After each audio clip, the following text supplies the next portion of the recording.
देश की राजनीति में बहुत सारे राजनीतिक दल आधी आबादी और महिला सशक्तिकरण की बात करते हैं, किंतु लोकसभा चुनाव 2024 में इसकी मानगी देखने को मिली है और बहुत ही कम उम्र की महिलाएं,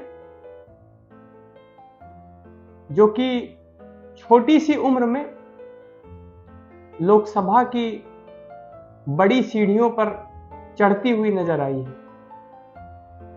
नमस्कार, आप देख रहे हैं किसान सत्ता और आपके साथ हूं मैं आशीष मिश्रा। आज हम बात कर रहे हैं लोकसभा चुनाव 2024 के संबंध में, जिसमें कई ऐसी महिला प्रत्याशी, बहुत ही कम उम्र की महिला प्रत्याशी, जिन्होंने अलग अलग लोकसभा क्षेत्रों से लोकसभा चुनाव में जीत दर्ज की है। इनमें से कई प्रत्याशी ऐसे हैं जिनका आज हम जिक्र करेंगे,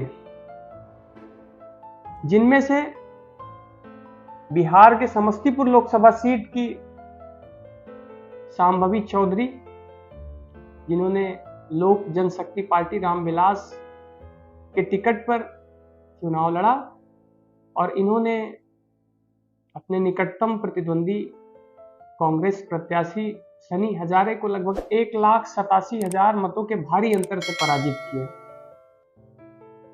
वहीं बात करें अगर शांभवी चौधरी की, तो इनका फैमिली बैकग्राउंड भी पॉलिटिकल है। इनके पिताजी बिहार सरकार में, बिहार की नीतीश कुमार सरकार में कद्दावर मंत्री हैं। तो वहीं अब हम बात करेंगे कि 25 वर्ष की दूसरी युवा सांसद, जिन्होंने 2024 के इस लोकसभा चुनाव में जीत दर्ज की है,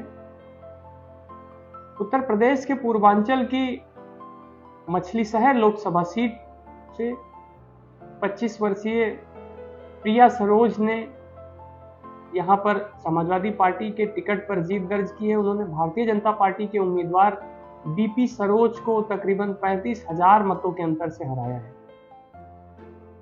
बात करें अगर प्रिया सरोज की, तो इनके पिताजी 2014 में, इनके पिताजी तूफानी सरोज भी 2014 में लोकसभा का चुनाव लड़ चुके हैं, लेकिन वे असफल रहे।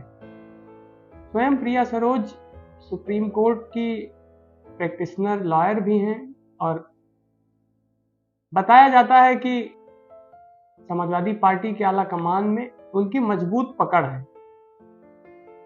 अब हम बात करेंगे लोकसभा चुनाव 2024 में एक और युवा नेत्री की, जिसने जीत दर्ज की है। इनका नाम है संजना जाटव। संजना जाटव राजस्थान की भरतपुर लोकसभा सीट से कांग्रेस के टिकट पर चुनाव मैदान में थी। उन्होंने यहां पर बीजेपी प्रत्याशी को एक लंबे अंतर से पराजित किया है। संजना जाटव की जहां तक बात है, इन्होंने गत वर्ष राजस्थान विधानसभा चुनाव में विधानसभा का भी चुनाव लड़ा था, किंतु महज 400 मतों के अंतर से राजस्थान के विधानसभा चुनाव में इनको हार का सामना करना पड़ा। किंतु इस बार लोकसभा चुनाव में, गत विधानसभा चुनाव में हार का बदला लेते हुए इन्होंने इस लोकसभा चुनाव में भाजपा प्रत्याशी को मात देते हुए बड़ी जीत हासिल की है। अगर इनकी निजी जिंदगी की बात करें, तो इनके पति कप्तान सिंह राजस्थान पुलिस में कांस्टेबल हैं। इस लिस्ट में अगला नाम है कर्नाटक राज्य से, जहां पर प्रियंका जारकीहोली ने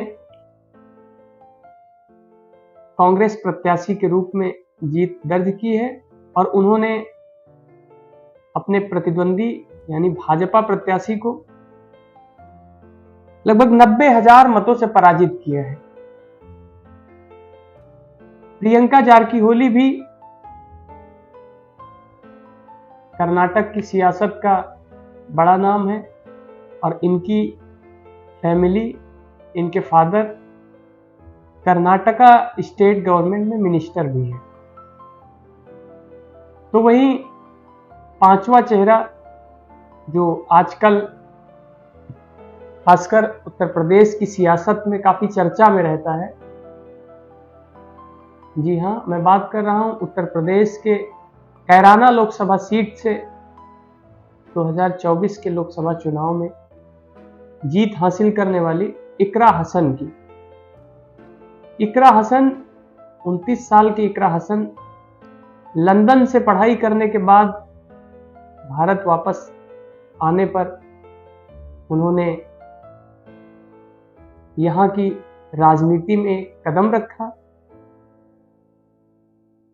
बात करें अगर इनकी पॉलिटिकल एंट्री की, तो इनके परिवार में भी इनके स्वर्गीय पिताजी लोकसभा और राज्यसभा दोनों के सदस्य रहे, विधानसभा और विधान परिषद के भी सदस्य रहे। तो वही इनकी माताजी भी लोकसभा की सदस्य रहे और उनके भाई नाहिद हसन कैराना विधानसभा सीट से समाजवादी पार्टी के विधायक हैं।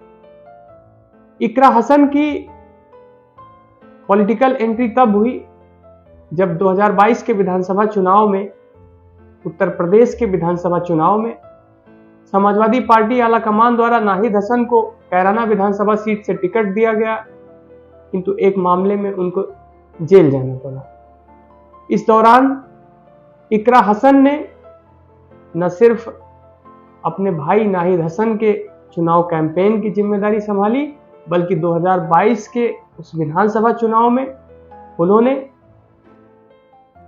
नाहिद हसन को जीत भी दिलाई। तब से इकरा हसन ने पीछे मुड़कर नहीं देखा और वो लगातार लोगों के बीच में रही। नतीजा आज सामने है। समाजवादी पार्टी ने 2024 के लोकसभा चुनाव में कैराना की लोकसभा सीट से उनको अपना प्रत्याशी बनाया था और इकरा हसन ने भी पार्टी शीर्ष नेतृत्व पर खरा उतरते हुए सिटिंग एमपी प्रदीप कुमार को, जो कि भाजपा के टिकट पर चुनाव मैदान में थे, उनको शिकस्त देते हुए यहां पर एक बड़े अंतर से जीत दर्ज की है। तो ये तो हो गई इस लोकसभा चुनाव में युवा महिला नेत्री जो कि इस बार संसद पहुंची हैं, उनके बारे में चर्चा। ऐसी तमाम राजनीतिक खबरों और जानकारी के लिए आप देखते रहिए हमारे इस स्पेशल एपिसोड पॉलिटिकल टॉक को।